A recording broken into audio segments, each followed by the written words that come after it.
Rubix est une société qui a 3 ans, qui est basée à Toulouse et qui développe ce qu'on appelle de l'intelligence environnementale. Cette intelligence environnementale, elle s'exprime par l'intermédiaire d'objets connectés qui vont associer des capteurs miniaturisés avec des banques de nuisances, mesurant ainsi tous les impacts qui peuvent nuire à la santé et à la productivité dans les environnements de travail ou dans nos villes.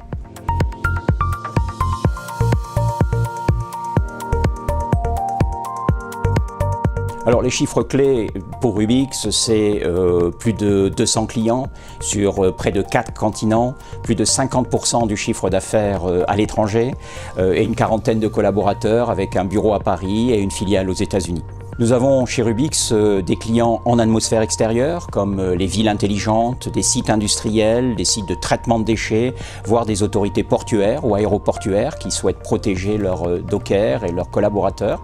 Nous avons bien sûr aussi toute une série d'applications en environnement intérieur, comme des galeries marchandes, des sites de production, des open space et des hôpitaux ou des restaurants.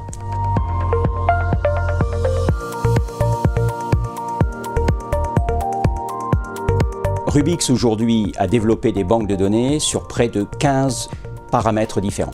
Ces paramètres sont les gaz et les odeurs, sont les particules et les allergènes, sont le bruit et le son, mais aussi la vibration, la lumière, la température et toute une série de gaz qui vont impacter le bien-être, la productivité et la santé des collaborateurs, des citoyens et de nos clients.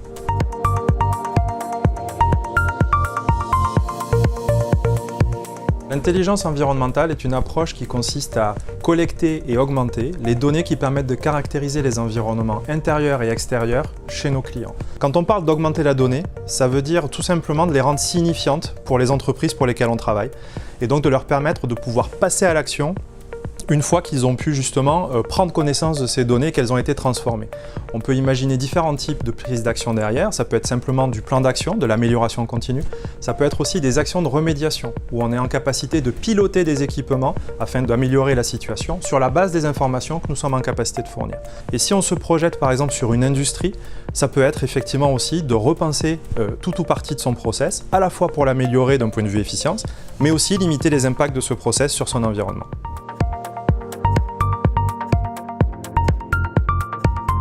Donc Rubix a développé une véritable expertise dans la conception de ces appareils de mesure, ces instruments qu'on appelle aussi des microcapteurs, aussi bien pour développer des analyses de qualité d'air que de paramètres environnementaux plus larges, type ambiance de confort, luminosité, son, reconnaissance de son.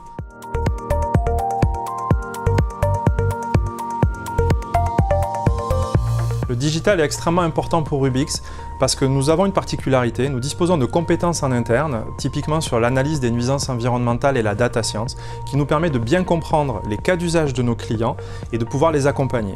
L'objectif pour nous, afin de pouvoir massifier et passer à l'échelle, c'est en quelque sorte de digitaliser l'expertise de ces consultants, afin de pouvoir les intégrer dans la plateforme sous forme de micro-applications, de mini-apps.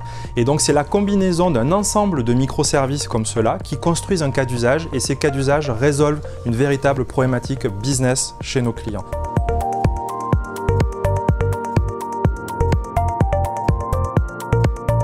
La pandémie a changé l'ensemble de nos comportements, qu'il s'agisse de la mobilité, qu'il s'agisse de nos engagements sociaux et bien entendu de nos comportements au travail. Beaucoup de nos clients nous ont interrogés sur comment nous pouvons les accompagner pour mettre en place des solutions qui vont leur permettre à nouveau d'accueillir leurs employés ou leurs collaborateurs dans le respect des règles.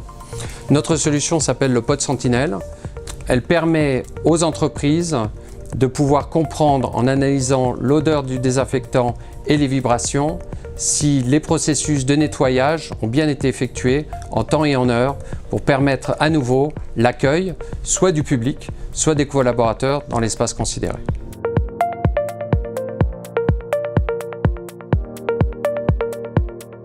Les challenges de Rubix aujourd'hui sont multiples. Le premier, c'est de continuer dans le cadre de la recherche de biomimétisme qui est le nôtre, de remettre l'homme au centre de la mesure en s'inspirant de celui-ci d'un point de vue technologique et de continuer à enrichir nos banques de données. Deuxième challenge, dans la pandémie qui est la nôtre, c'est d'adapter aussi bien nos fonctions notamment autour de la mesure de la salubrité, ce qui a été le cas en 2020, mais aussi de développer des banques de données spécifiques sur, par exemple, la détection des charges virales chez les citoyens. Troisième challenge, c'est de faire grandir nos équipes de façon à pouvoir supporter les partenaires qui servent les différentes verticales sur lesquelles nos technologies peuvent s'exprimer.